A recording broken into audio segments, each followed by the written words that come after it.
ఇప్పుడు జనరల్‌గా ఇప్పుడు కొత్త ఎమ్మెల్యేస్ తీసుకున్నారు మీరు. కొత్త ఎమ్మెల్యేస్ వచ్చారు మనకి. ఆ ఎమ్మెల్యేస్ పనితీరు సరిగ్గా లేదని చెప్పి ఆళ్ళ మీద కంప్లెయింట్స్ ఎక్కువొచ్చిన తర్వాత లోకేష్ గారు కూడా, సీఎం గారు కూడా అరిచారు ఆళ్ళ మీద అని చెప్పి వార్తలొస్తున్నాయి. అది ఎంతవరకు నిజం అండి? ఆరోపణలొస్తే ఖచ్చితంగా బాసే మాట్లాడతారండి. లోకేష్ గారు జనరల్‌గా మనం ఏదైతే పార్టీ యాక్టివిటీస్ ఉన్నాయో, ఆయన కంప్లీట్ పట్టుంది పార్టీ మీద.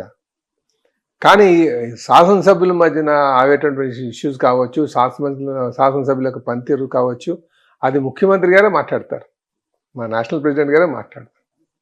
జనరల్‌గా ఏ ఇష్యూ అయినా సరే మేమంతా అనలైజ్ చేసి బాస్ దగ్గర ఆయన దగ్గర పెడతాం.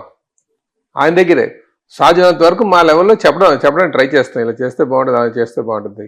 ఎక్కువగా నాకే చెప్తారు, మీరే మాట్లాడండి అని చెప్పేసి. అంటే మీరేమో కూటమి ప్రభుత్వం అంతా కలిసుందని చెప్తున్నారు. కానీ గ్రౌండ్ రియాలిటీ అలా లేదు. బీజేపీకి జనసేన పడట్లేదు, జనసేనకి టీడీపీ పడట్లేదు అన్నట్టు గ్రౌండ్ రియాలిటీలో అలా లేదు. ఆ అంశాలు మీ వరకు వచ్చినాయా? అసలు ఎలా సాల్వ్ చేశారు? మాకు కోఆర్డినేషన్ టీం ఉందండి 3 పార్టీలకు సంబంధించి. ఇలాంటి ఇష్యూస్ ఏమొచ్చినా సరే వెంటనే మేము రెస్పాండ్ అవ్వడం, వాళ్ళతో మాట్లాడడం, పిలిపించుకొని మాట్లాడడం అన్నీ జరుగుతాయి.